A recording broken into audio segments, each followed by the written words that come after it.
రాష్ట్రాల్లో ఎన్నికల నిర్వహణలో బిజీగా ఉంది ఎలక్షన్ కమిషన్.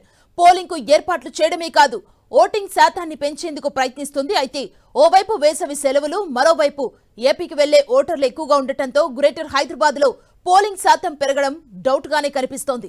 ఇక ఏపీకి వెళ్లనున్న ఓటర్లతో ట్రైన్లు, బస్సులు వెయిటింగ్ చూపిస్తున్నాయి.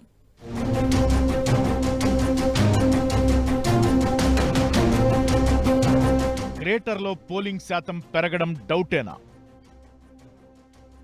వరుస సెలవులతో పాటు ఏపీకి వెళుతున్న ఓటర్లు. లోక్సభ ఎన్నికల్లో పోలింగ్ శాతం పెంచేందుకు ఎన్నికల యంత్రాంగం పడరాని పాట్లు పడుతోంది. ఈసారి ఎలాగైనా ఓటింగ్ శాతాన్ని పెంచాలని కార్యక్రమాలు నిర్వహిస్తోంది. కానీ ఎన్ని చేసినా పోలింగ్ శాతం పెరగడం డౌట్ గానే కనిపిస్తోంది.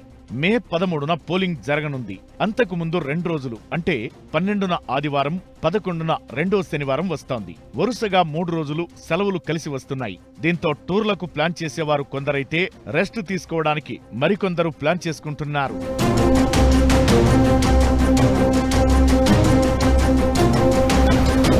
ఇవన్నీ ఒకెత్తైతే ఏపీ ప్రజలు చాలా మంది హైదరాబాద్లో బిజినెస్లు, జాబ్లు చేస్తుంటారు. కోస్తాంధ్ర, రాయలసీమకు చెందిన జనం ఎక్కువగా గ్రేటర్లో ఉన్నారు. వాళ్లంతా ఓట్లేసేందుకు, ఏపీకి వెళ్లేందుకు ట్రైన్లు, బస్సు టికెట్లు బుక్ చేసుకుంటున్నారు. అక్కడ కూడా మే 13నే పోలింగ్ ఉంది. పైగా ఏపీలో ఎమ్మెల్యే, ఎంపీ ఎన్నికలు జరుగుతున్నాయి. అసెంబ్లీ ఎన్నికలు కాబట్టి అక్కడే ఓటేసేందుకే ఎక్కువ మంది ఇంట్రెస్ట్ చూపిస్తున్నారు. వీళ్లంతా ఏపీకి వెళితే గ్రేటర్లో ఓటింగ్ శాతం తగ్గడం పక్కా. దాంతో గత అసెంబ్లీ ఎన్నికల్లో కంటే గ్రేటర్ హైదరాబాద్లో ఇప్పుడు తక్కువ ఓటింగ్ నమోదయ్యే అవకాశాలున్నాయి.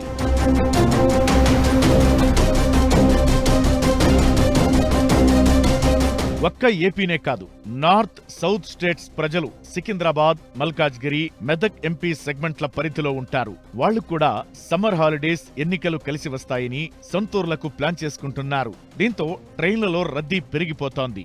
వెయిటింగ్ లిస్ట్ వేలల్లో చూపిస్తోంది. విశాఖ, తిరుపతి, కాకినాడ ప్రాంతాలకు వెళ్లే రెగ్యులర్ ట్రైన్లలో ఇప్పటికే ఏసీ, నాన్ ఏసీ కోచ్లలో రిజర్వేషన్ బుకింగ్లు నిలిచిపోయాయి. పాట్నా, భువనేశ్వర్, కోల్కతా, జైపూర్ లాంటి దూర ప్రాంతాలకు వెళ్లే రైళ్లలో వెయిటింగ్ లిస్ట్ 150 నుంచి 200 వరకు ఉంది.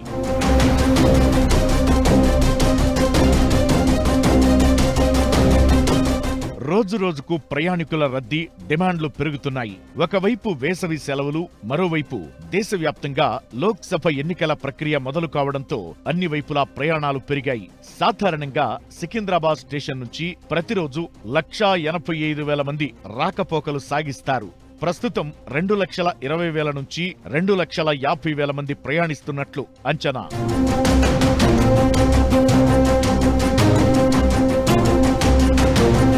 వేసవి సెలవులు, ఎన్నికల రద్దీని దృష్టిలో ఉంచుకుని దక్షిణ మధ్య రైల్వే హైదరాబాద్ నుంచి వివిధ ప్రాంతాలకు 150కి పైగా ప్రత్యేక రైళ్లను నడుపుతోంది. ఇప్పటికే పలు మార్గాల్లో నడుస్తున్న ప్రత్యేక రైళ్లను జూన్ నెలాఖరు వరకు పొడిగించారు. ప్రయాణికుల రద్దీ పెరగడంతో ఏపీకి వెళ్లే ప్రైవేట్ బస్సుల్లో ఛార్జీలను భారీగా పెంచారు. విశాఖ, విజయవాడ, ఏలూరు, కాకినాడ, నర్సాపూర్కు వెళ్లే బస్సుల్లో ఛార్జీలను రెట్టింపు చేశారు.